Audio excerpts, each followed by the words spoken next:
Hi, എല്ലാവർക്കും നമസ്കാരം. നമുക്ക് ചെമ്പനീർ പൂവിലെ സച്ചിയുടെയും രേവതിയുടെയും നല്ലൊരു കഥ കേൾക്കാം. അങ്ങനെ നമ്മുടെ വർഷ ശ്രീകാന്തിനെതിരെ വക്കീൽ നോട്ടീസ് അയക്കാൻ വേണ്ടി അഡ്വക്കേറ്റിനെ കാണാൻ പോകുന്ന ഒരു എപ്പിസോഡിലെ കിടിലൻ ഭാഗമാണ് പറയുന്നത്. അങ്ങനെ നമ്മുടെ ശ്രീകാന്തിൻ്റെയും വർഷയുടെയും ഫസ്റ്റ് വിവാഹ വാർഷികം വന്നെത്തുകയാണ്. അങ്ങനെ അവരത് ഗ്രാൻഡായിട്ട് നടത്താനായിട്ടെല്ലാം പ്ലാൻ ചെയ്യുകയാണ്. നല്ല നല്ല പ്രോഗ്രാം എല്ലാം കണ്ടക്ട് ചെയ്യുന്നുണ്ട്. അതിനകത്ത് ചന്ദ്രമതിയുടെ ക്ലാസിക്കൽ ഡാൻസൊക്കെ ഉൾപ്പെടുത്തിയിട്ടുണ്ട്. അങ്ങനെ ഇൻവിറ്റേഷൻ കാർഡെല്ലാം അച്ചടിക്കുന്നുണ്ട്. വലിയൊരു സ്റ്റേജൊക്കെ അതിന് വേണ്ടി ബുക്ക് ചെയ്യുന്നുണ്ട്. അതിൻ്റെ അറേഞ്ച്മെൻറ്റും കാര്യങ്ങളൊക്കെ ചെയ്യുന്നുണ്ട്. അപ്പോൾ ശ്രീകാന്ത് ഫംഗ്ഷന് വേണ്ടിയുള്ള കാര്യങ്ങളും ഹോട്ടലിലെ കാര്യങ്ങളൊക്കെ ചെയ്യുന്നുണ്ട്. ശ്രീകാന്ത് അങ്ങനെ അധിക ദിവസമൊന്നും ഹോട്ടലിൽ ഒരു കാര്യത്തിന് വേണ്ടി ലീവൊന്നും എടുക്കത്തില്ല.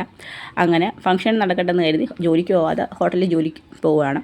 ആ സമയത്ത് തന്നെയാണ് നമ്മുടെ ഇവിടെ ക്ലീനിങ് ഒക്കെ നടക്കുകയാണ്. ആ സമയത്താണ് നമ്മുടെ ഹോട്ടലിൽ മുതലാളി പ്രിയ അങ്ങോട്ട് വരുന്നത്. ക്ലീനിങ് നടക്കുന്നത് അറിയാതെ പ്രിയ വെള്ളത്തിൽ തെറ്റി വീഴുകയാണ്. പ്രിയ വീഴുന്ന കാണുന്നതും ശ്രീകാന്ത് ഓടി വന്ന് പ്രിയ ഇങ്ങനെ പിടിക്കുകയാണ്. പിടിച്ച് പെട്ടെന്ന് എഴുന്നേൽപ്പിക്കുന്നുണ്ട്. പ്രിയ അങ്ങ് സ്ലിപ്പായി വീഴുന്നു.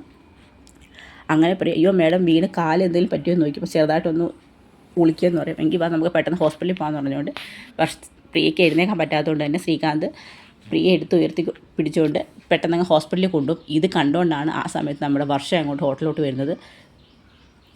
അവിടെ വർഷ കാണുന്നത് പ്രിയ എടുത്ത് കയ്യിൽ പിടിച്ചുകൊണ്ട് ഇങ്ങനെ ശ്രീകാന്ത് നടക്കുന്നതാണ്. അപ്പം ശ്രീകാന്തിന് എന്ത് ചെയ്യണമെന്ന് അറിയത്തില്ല. വർഷയെന്ന് വിളിക്കുമ്പോഴത്തേക്ക് വർഷ ഇത് കാണുന്ന സീൻ കാണുന്നതും വർഷ ദേഷ്യപ്പെട്ട ഇറങ്ങി പോവുകയാണ്. ഒന്നും പറയുന്നത് കേൾക്കാൻ പോലും വർഷ നിൽക്കത്തില്ല. അപ്പോഴത്തേക്ക് ശ്രീകാന്ത് പെട്ടെന്ന് പ്രിയ ഹോസ്പിറ്റലിൽ എത്തിക്കുകയാണ്. അങ്ങനെ ഹോസ്പിറ്റലിൽ എത്തിച്ചതിന് ശേഷം തിരിച്ച് വീട്ടിലോട്ട് വരും. വീട്ടിലോട്ട് വന്ന കാര്യങ്ങളെല്ലാം പറഞ്ഞ് വർഷയെ കൺവിൻസ് ചെയ്യാൻ ശ്രമിക്കുന്നെങ്കിലും വർഷ ഒന്നും കേൾക്കാൻ തയ്യാറാവത്തില്ല. വർഷ അങ്ങ് ദേഷ്യപ്പെടുകയാണ്. എന്ത് പറഞ്ഞിട്ടും വർഷയ്ക്ക് കാര്യം മനസ്സിലാവത്തില്ല. അവിടെ ക്ലീൻ ചെയ്യുന്ന സമയത്ത് പ്രിയ മേഡം തെറ്റി വീഴാൻ പോയ സമയത്താണ് ഞാൻ അവരെ ഹെൽപ്പ് ചെയ്തത്. അല്ലെങ്കിൽ അവരുടെ കാലിൽ എന്തെങ്കിലും പറ്റിപ്പോയേനെ. അതുകൊണ്ടാണ് ഞാൻ പെട്ടെന്ന് ഹോസ്പിറ്റലിൽ കൊണ്ടുപോയത് എന്നൊക്കെ പറഞ്ഞിട്ടൊന്നും വർഷയ്ക്ക് അത് മനസ്സിലാവത്തില്ല. വർഷയ്ക്ക് ദേഷ്യം പിടിച്ചിരിക്കുക. വർഷയ്ക്ക് ദേഷ്യം വന്നാൽ പിന്നെ വർഷ ആര് പറഞ്ഞാലും വർഷയൊന്നും കേൾക്കത്തില്ല. അപ്പോഴത്തേക്ക് അവർ തമ്മിലും കൊടുക്കുകയാണ്. ഇതെല്ലാം നടക്കുന്നത് നമ്മുടെ വിവാഹ വാർഷികത്തിൻ്റെ തലേ ദിവസമാണ്. അപ്പോഴത്തേക്ക് വർഷം ദേഷ്യപ്പെട്ടിരിക്കുകയാണ്. പിറ്റേ ദിവസം ഫംഗ്ഷൻ്റെ ദിവസമാണ്. അങ്ങനെ രാവിലെ എല്ലാവരും ഫംഗ്ഷന് പോകാനൊക്കെയായിട്ടൊക്കെ റെഡി ആവുന്നുണ്ട്. ശ്രീകാന്തും എല്ലാം രാവിലെ റെഡിയാവും. പക്ഷേ വർഷ അവിടെ നിന്ന് കാണത്തില്ല. വർഷ അവിടെ എല്ലാം നോക്കിയിട്ട് വർഷയെ കാണത്തില്ല. ശ്രീകാന്ത് രണ്ടു തവണ വർഷയെ കോൾ ചെയ്യുന്നുണ്ട്. ഫോൺ വിളിച്ചിട്ട് കിട്ടത്തുമില്ല. എല്ലാവരും റെഡിയായതിനു ശേഷം വർഷ എവിടെ നിന്ന് ചോദിക്കുമ്പോൾ വർഷ റെഡി ആവുന്നുണ്ട്, ഇപ്പോൾ വരുമെന്നൊക്കെ പറയും. അപ്പോൾ രവീന്ദ്രൻ ചോദിക്കും, എന്താ നീ പറഞ്ഞത്? വർഷ എവിടെ? രാവിലെ തൊട്ട് അവളെ കാണുന്നില്ലല്ലോ, അവളല്ലേ ഫംഗ്ഷന് മുന്നിൽ നിൽക്കണമെന്നൊക്കെ പറയും. അത് വർഷയ്ക്ക് ഇന്നൊരു ഡബ്ബിങ് ഉണ്ടോ എന്ന് പറയും. ഡബ്ബിങ്ങോ? ഇന്ന് നിങ്ങളുടെ വിവാഹവാർഷികമോ ഇല്ലേ? എല്ലാ ഫംഗ്ഷനും നടത്താൻ വേണ്ടി എല്ലാ അറേഞ്ച്മെൻറ്റും ചെയ്ത് വെച്ചിട്ട് ഇന്ന് എന്തിനാണ് അവൾ ജോലിക്ക് പോയെന്ന് ചോദിക്കും. അത് അവൾക്ക് തീർത്ത് കൊടുക്കേണ്ട എന്തൊരു വർക്ക് ഉണ്ടായിരുന്നു. പക്ഷേ അത് കുഴപ്പമില്ല. അത് കഴിഞ്ഞതിന് ശേഷം നേരെ വർഷയങ്ങ് ഫംഗ്ഷൻ നടക്കുന്ന ഓർത്തി വരുമെന്ന് പറയും. എന്തുവാടാ ഇത്? അത് കുഴപ്പമില്ല അച്ഛാ, ചെല്ലാൻ പറയും. അവിടത്തേക്ക് ചന്ദ്രമതി വരും.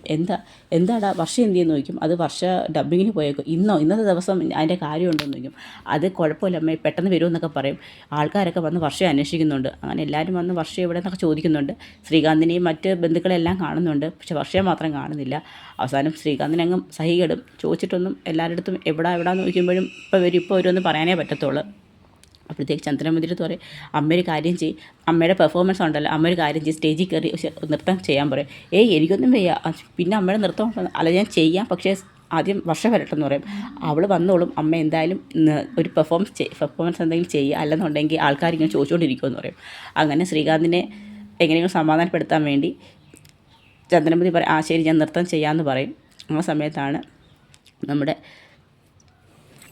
രേവതിയും സച്ചിയും കൂടി അവിടെ നിൽക്കുന്നത്. ശ്രീകാന്തിൻ്റെ ടെൻഷനും പരിഭ്രമവും കാണുമ്പോഴും അവർക്ക് എന്തോ ഒരു ടെൻഷൻ തോന്നും. അവർ വന്നിട്ട് ചോദിക്കും, എന്ത് പറ്റി ശ്രീകാന്തി? വർഷ എവിടെ നിന്ന് ചോദിക്കും. അതേ ഏട്ടത്തി വർഷ ഡബ്ബിങ്ങിന് പോയേക്കുക. ഡബ്ബിങ്ങിനോ? ഇന്നോ? അതേ, അവൾക്ക് ചെറിയതെന്തോ വർക്ക് തീർത്തു കൊടുക്കാനുണ്ടായിരുന്നു, അതുകൊണ്ട് പോയിട്ട് പെട്ടെന്ന് വരുമെന്ന് പറയും. പക്ഷേ ശ്രീകാന്തിൻ്റെ ഒരു പതർച്ചയും ടെൻഷനും കാണുമ്പോഴത്തേക്ക് സച്ചിക്ക് പിന്നെ സംശയമെന്ന് പറയും. അങ്ങനെ നീ ഇന്ന് വന്നേന്ന് പറഞ്ഞുകൊണ്ട് സച്ചി ശ്രീകാന്തിനെ റൂമിൽ കൊണ്ടുപോയി ഇരുത്തിയിട്ട് ചോദിക്കും, എന്ത് പറ്റി? എന്തോ കാര്യം? നീ തുറന്ന് പറയാൻ പറയും. ഒന്നുമില്ല സച്ചേട്ടാ, അല്ല നിൻ്റെ മുഖത്തെ പതർച്ചയും ടെൻഷനും കാണുമ്പോൾ തന്നെ മനസ്സിലാവും വർഷ ഇവിടെ ഇല്ല. സത്യം പറ, നിങ്ങൾ തമ്മിൽ പിണങ്ങി, എന്തെങ്കിലും പ്രശ്നം ഉണ്ടെങ്കിൽ തുറന്ന് പറയാൻ പറയും.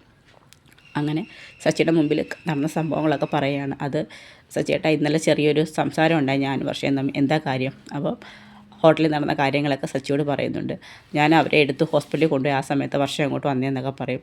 അതിനുശേഷം അവൾ രാവിലെ തൊട്ട് അവളെ കാണുന്നില്ല, അവൾ എവിടെ പോയെന്ന് അറിയത്തില്ല, എനിക്ക് ടെൻഷനാണ്, ഞാൻ 2 തവണ വിളിച്ചിട്ട് അവൾ ഫോൺ എടുക്കുന്നില്ല. നീ ടെൻഷൻ അടിക്കാതെ, അവൾ എവിടെ പോകാനാ? അവൾ കൂടി പോയാൽ ഡബ്ബിങ് സ്റ്റുഡിയോ വരെ പോകും, വേറെ എങ്ങോട്ടും പോകത്തില്ല. ഞങ്ങൾ പോയി അവളെ വിളിച്ചുകൊണ്ട് വരാമെന്ന് പറയും. ഞാൻ പോയിട്ട് വരാമെന്ന് പറയും. അത് വേണ്ട, അവളിപ്പോൾ ഒന്നാമത് ദേഷ്യം പിടിച്ച് നിൽക്കുക, ഈ സമയത്ത് നീ ചെന്നാൽ ശരിയാവത്തില്ല. അതുപോലെ ഇവിടെ ഫംഗ്ഷൻ നടന്നുകൊണ്ടിരിക്കുക, നിങ്ങൾ രണ്ടുപേരെയും കണ്ടില്ലെങ്കിൽ ആൾക്കാർക്ക് സംശയമാവും. നീ തൽക്കാലം ഇവിടെ നിന്ന് വരുന്ന ആൾക്കാരെയെല്ലാം ഒന്ന് ഹാൻഡിൽ ചെയ്യും. അപ്പോഴത്തേക്ക് ഞാൻ രേവതിയും കൂടി പോയി അവളെ ഡബ്ബിങ് അവളെ പോയി കൂട്ടിക്കൊണ്ടുവരാം, അവൾ വേറെ എവിടെയും പോകത്തില്ല, നീ സമാധാനപ്പെട്ടിരിക്കുക, അവളെ ഡബിങ് സ്റ്റുഡിയോ തന്നെ അവൾ കാണും, ഞങ്ങൾ പോയി കൂട്ടിക്കൊണ്ടുവരാം, അവളെ കണ്ടാൽ നിന്നെ വിളിച്ച് പറയാമെന്നൊക്കെ പറഞ്ഞ് ശ്രീകാന്തിനെ ആശ്വസിപ്പിച്ചിട്ടാണ് സച്ചിൻ രേവതിയും കൂടി അവിടുന്ന് പോകുന്നത്. ആ സമയത്ത് തന്നെ മഹിമയുടെ അച്ഛനും കൂടി അങ്ങോട്ട് വരുന്നുണ്ട്. ചോദിക്കും വർഷ എവിടെ ശ്രീകാന്ത് എന്ന് മഹിമ ചോദിക്കും. അത് ആൻറ്റി വർഷ സ്റ്റുഡിയോയിൽ പോയേക്കും. സ്റ്റുഡിയോയിൽ ഇന്നോ പെട്ടെന്ന് വരാമെന്ന് പറഞ്ഞ് പോയതാണ്.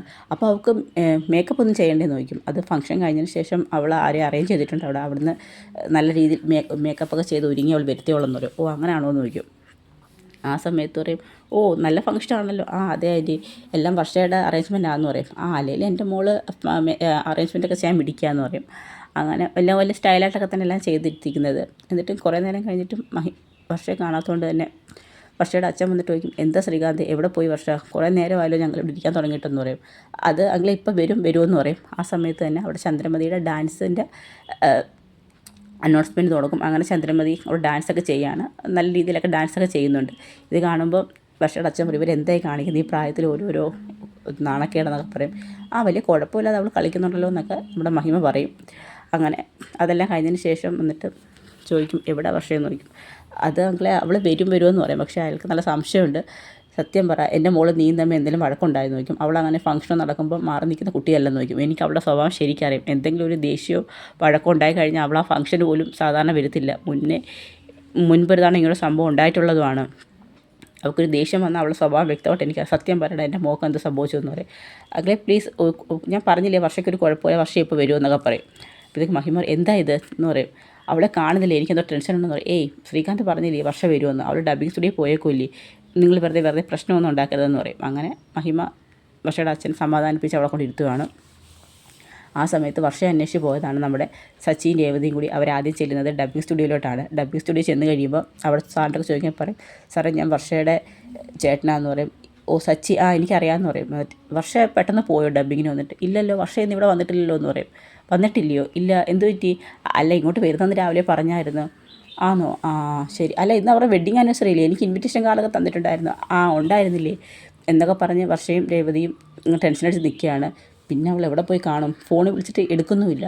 ആ സച്ചി നമ്മുടെ ബസ് സ്റ്റാൻഡിനപ്പുറത്ത് വേറൊരു സ്റ്റുഡിയോ ഉണ്ട്, വർഷം ചിലപ്പോൾ അവിടെയും പോയി ഡബ് ചെയ്യാറുണ്ടെന്ന് പറയും. ഓ താങ്ക് യു സാർ എന്ന് പറഞ്ഞുകൊണ്ട് അവർ രണ്ടുപേരും കൂടി നേരെ അങ്ങോട്ട് പോവുകയാണ്. അങ്ങനെ അവിടെ നിന്നും വേറെ 2 സ്റ്റുഡിയോയിൽ കൂടി പോകും. അങ്ങനെ 2-3 ഇടത്തൊക്കെ അവർ ഡബിങ് സ്റ്റുഡിയോയിലൊക്കെ കയറി അന്വേഷിക്കുന്ന സമയത്തൊന്നും അവിടെ ഒന്നും വർഷ ചെന്നിട്ടില്ല. അപ്പോൾ അവിടെ ഇരിക്കുന്നൊരു പെണ്ണ് പറയും വർഷ ഒരു വക്കീലിനെ കാണാൻ പോകണമെന്ന് കാര്യം പറഞ്ഞെന്ന് പറയും. വക്കീലിനെയോ, ആ അതെ, ഏത് വക്കീലാണ്, ഡിവോഴ്സൊക്കെ വൈകുന്നൊരു വക്കീലിൻ്റെ കാര്യം പറഞ്ഞാന്ന് പറയും. ഡിവോഴ്സിന് വേണ്ടി വക്കീലിനെ കാണാനോ എന്ന് പറയും. ഏത് വക്കീലാന്ന്, അങ്ങനെ അവരുടെ ആ വക്കീലിൻ്റെ പേരൊക്കെ പറയും. അങ്ങനെ സച്ചിൻ രേവതിയും കൂടി വക്കീലിനെ കാണാനായിട്ട് അവിടെ ചെല്ലുകയാണ്. അവിടെ ചെല്ലുന്ന സമയത്ത് നമ്മുടെ വർഷ അവിടെ വെയിറ്റിംഗ് ആണ്. അപ്പോൾ വർഷയെ കാണുന്നതും ഇരിക്കുകയാണ്. അപ്പോൾ ആ കുട്ടി ഇവിടെ അടുത്ത് പറഞ്ഞേക്കുന്നത് വെച്ച് കഴിഞ്ഞാൽ എൻ്റെ ഒരു ഫ്രണ്ടിൻ്റെ ഒരു കേസ് സംബന്ധിച്ച് എനിക്ക് വക്കീലിനെ കാണാൻ പോകണമെന്നാണ് പറഞ്ഞേക്കുന്നത്. അപ്പം ശ്രുതിയും നമ്മുടെ രേവതിയും പറയും ഇനി ഇവളെ ഫ്രണ്ടിൻ്റെ എന്തെങ്കിലും കാര്യത്തിനായിട്ട് വന്നേ ആയിരിക്കുമോ എന്ന് പറഞ്ഞുകൊണ്ടാണ് അവർ നമ്മുടെ രേവതിയും സച്ചിയും കൂടി അങ്ങോട്ട് ചെല്ലുമ്പോൾ വർഷയോട് ഇരിക്കാൻ കാണുമ്പോൾ വർഷ ചോദിക്കും നിങ്ങളെന്താ ഈ സമയത്ത് ഇവിടെ, നീ എന്താ വർഷം ഇവിടെ, ഇന്ന് നിൻ്റെ വിവാഹ വാർഷികമില്ലേ, അവിടെ അതിനുള്ള അറേഞ്ച്മെൻ്റ് എല്ലാം ചെയ്തിട്ടേക്കുക, എല്ലാവരും റെഡിയാണ്, നീ മാത്രം വന്നിട്ട് ഈ വക്കീലിനെ കാണാൻ ഇവിടെ വന്നിരിക്കുന്നത് എന്തിനാന്ന് ചോദിക്കും. അവിടെ രേവതി പറയും നിൻ്റെ ഫ്രണ്ടിൻ്റെ ഒരു കാര്യത്തിന് വേണ്ടിയല്ലേ പക്ഷേ നീ ഇങ്ങോട്ട് വന്നത്, അത് പിന്നെ ഒരു ദിവസം വന്ന് നമുക്ക് ചെയ്യാം, പക്ഷേ ഇപ്പം നീ വരേണ്ട ആവശ്യമില്ല, ഇന്നിപ്പം നിൻ്റെ ജീവിതത്തിൽ ഏറ്റവും വലിയൊരു നല്ല ദിവസമല്ലേ നടക്കുന്നത്, അവിടെ നീ സമയത്ത് വേണ്ടായെന്ന് ചോദിക്കും. ഉടനെ പറയും രേവതി ചേച്ചി എൻ്റെ ഫ്രണ്ടിൻ്റെ കാര്യത്തിനായിട്ടല്ല ഞാൻ വന്നത്, എൻ്റെ കാര്യത്തിനായിട്ടാന്ന് പറയും. നിൻ്റെ എന്ത് കാര്യം, നീ എന്തിനാ വക്കീലിനെ കാണുന്നത്, അത് ഞാൻ ശ്രീകാന്തിനെതിരെ ഡിവോഴ്സിന് പോകാമെന്ന് പറയും. ഡിവോഴ്സിന് പോകാനോ, എന്ത് കാര്യത്തിന്, അപ്പോഴത്തേക്ക് വർഷയ്ക്ക് സങ്കടം വരും. ശ്രീകാന്തിന് ഇപ്പം എന്നെ മടുത്ത് ചേച്ചി, ശ്രീകാന്തിന് ഇപ്പം എന്നോട് ഒരു സ്നേഹവും ഇല്ല, ഞാൻ ഹോട്ടലിൽ ചെന്ന സമയത്ത് ശ്രീകാന്ത് ആ പ്രിയ മാഡത്തിനെ എടുത്തുകൊണ്ട് നടക്കുമായിരുന്നെന്ന് പറയും. ഉടനെ ഇത് കാണുമ്പോഴത്തേക്ക് നമ്മുടെ രേവതി സച്ചി അങ്ങ് ചിരിക്കുകയാണ്. നിങ്ങളെന്തിനാണ് ചിരിക്കുന്നത്, അയ്യോ എൻ്റെ വർഷേ, നിനക്കല്ലെങ്കിൽ എടുത്തുചാട്ടം കൂടുതലല്ല, നിൻ്റെ കണ്ണിൽ കാണുന്ന കാര്യം നീ അങ്ങ് വിശ്വസിച്ചോ, എന്തിനാണ് ശ്രീകാന്ത് പ്രിയ മാഡത്തിനെ എടുത്തതെന്ന് നീ അറിഞ്ഞെന്ന് നോക്കും. അത് അവൻ ജോലിക്ക് പോകാതെ അവൻ ആ മാഡത്തിനെ എടുത്തോണ്ട് നടക്കുവാന്ന് പറയും. അവനിപ്പോൾ എന്നെ ഇഷ്ടമല്ല, എന്നെ വേണ്ട എന്നൊക്കെ പറഞ്ഞ് വർഷയ്ക്ക് സങ്കടം വരും. എന്നെ വേണ്ടാത്തവൻ എനിക്കും വേണ്ട, ഞാൻ അവനെതിരെ ഡിവോഴ്സ് നോട്ടീസൊക്കെ അയക്കുമെന്ന് പറയും. അപ്പോഴത്തേക്ക് പറയും എൻ്റെ വർഷേ അവിടെ നടന്ന സംഭവം എന്താണെന്ന് ഞങ്ങൾ പറയാം, ശ്രീകാന്ത് ഞങ്ങളോട് പറഞ്ഞെന്ന് പറയും. അങ്ങനെ രേവതി സച്ചിയും കൂടി അവിടെ നടന്ന കാര്യങ്ങൾ വർഷയെ പറഞ്ഞ് ബോധ്യപ്പെടുത്തുകയാണ്. അയ്യോ അതായിരുന്നോ, പിന്നല്ലാതെ നീ ഈ എടുത്തു ചാടി ഓരോന്നൊക്കെ തീരുമാനിക്കണം വല്ല കാര്യമുണ്ടോ വർഷയെ നോക്കും. എനിക്ക് ശ്രീകാന്തിനെ വലിയ ഇഷ്ടം രേവതി ചേച്ചി, അതുകൊണ്ടാണ് ഞാൻ ഇങ്ങനെ ചെയ്തതെന്ന് പറയും. ഈ ഡിവോഴ്സ് അയക്കുന്നത് അതാണോ നിനക്ക് അവനോടുള്ള ഏറ്റവും കൂടുതൽ സ്നേഹം കാണിച്ചതെന്ന് പറയും. നിന്നെ അവൻ എന്ത് ഇഷ്ടമെന്ന് അറിയാമോ, പക്ഷേ ഇപ്പോഴും നിന്നെ കാണാതെ അവനോട് ടെൻഷൻ അടിച്ച് നിൽക്കുമോ. അവൻ ഇങ്ങോട്ട് അന്വേഷിച്ച് വരുമെന്ന് പറഞ്ഞപ്പം ഞങ്ങളാണ് പറഞ്ഞത് ഞങ്ങൾ പോയി അന്വേഷിക്കാം, നിന്നെ കൂട്ടിക്കൊണ്ട് വരാമെന്നൊക്കെ. ഉടനെ നമ്മുടെ സച്ചി പറയും, മോളെ എടുത്ത് ചാടി ഒരു തീരുമാനം എടുക്കരുത്. ഞാനും സുധി എന്നൊക്കെ വെച്ചാൽ അച്ഛൻ എന്തെങ്കിലുമൊക്കെ കാര്യങ്ങൾ പറഞ്ഞാലും എടുത്ത് ചാടി എന്തെങ്കിലുമൊക്കെ ചെയ്യും. പക്ഷേ ഒരിക്കലും ശ്രീകാന്ത് അച്ഛൻ പറഞ്ഞ് മാത്രമേ എന്നും കേട്ടിട്ടുള്ളൂ. പക്ഷേ അവൻ അച്ഛനെ ധിക്കരിച്ച് ജീവിതത്തിൽ ചെയ്ത ഒരേ ഒരു തീരുമാനം നിന്നെ വിവാഹം കഴിച്ചു എന്നുള്ളത് മാത്രമാണ്. അച്ഛൻ്റെ സമ്മതമില്ലാതെ അന്ന് അവൻ നിന്നെ വിവാഹം കഴിച്ചത്. അത് നിന്നോട് അവൻ എത്രത്തോളം സ്നേഹം ഉണ്ടായിട്ടാണെന്ന് നിനക്ക് മനസ്സിലായില്ലേ. അതെനിക്കറിയാം സച്ചിയേട്ടാ, എനിക്കും ശ്രീകാന്തിനെ വലിയ ഇഷ്ടമാണ്. പക്ഷേ എനിക്ക് അപ്പം ഞാൻ അപ്പോഴത്തെ സങ്കടത്തിനങ്ങ് ചെയ്തു പോയെന്ന് പറയും. എന്തായാലും കഴിഞ്ഞതെല്ലാം കഴിഞ്ഞു, ഇനി ഇതിവിടെ നിർത്തണം, നമുക്കൊരു കാര്യം ചെയ്യാം, എത്രയും പെട്ടെന്ന് നമുക്ക് ഫംഗ്ഷൻ നടക്കുന്ന ഹാളിലോട്ട് പോകാം, നിന്നെ അവിടെ എല്ലാവരും വെയിറ്റ് ചെയ്തിരിക്കുക എന്ന് പറയും. എങ്കിൽ ബാ നമുക്ക് പോകാമെന്ന് പറയും. അങ്ങനെ ഡിവോഴ്സിനായിട്ട് വന്ന് നമ്മുടെ വർഷയെ കാര്യങ്ങളെല്ലാം പറഞ്ഞ് മനസ്സിലാക്കി തിരിച്ച് വിവാഹ വാർഷികം ആഘോഷിക്കാൻ വേണ്ടി തന്നെ സച്ചിൻ രേവതിയും കൂട്ടിക്കൊണ്ട് പോവുകയാണ്. അപ്പോൾ അതൊക്കെയാണ് നമ്മൾ ഇനി ചെമ്പരത്തി പൂവിൽ കാണാൻ പോകുന്ന ഏറ്റവും നല്ല രസകരമായ ഭാഗങ്ങൾ. അപ്പോൾ ഇതിൻ്റെ ബാക്കി വിശേഷങ്ങളുമായി നാളെ കാണാം. എല്ലാവർക്കും ഈ വീഡിയോ ഇഷ്ടമായെങ്കിൽ ഒന്ന് സബ്സ്ക്രൈബ് ചെയ്ത് സപ്പോർട്ട് ചെയ്യണേ. എല്ലാവർക്കും ഒരു നല്ല ദിവസം നേരുന്നു. നന്ദി.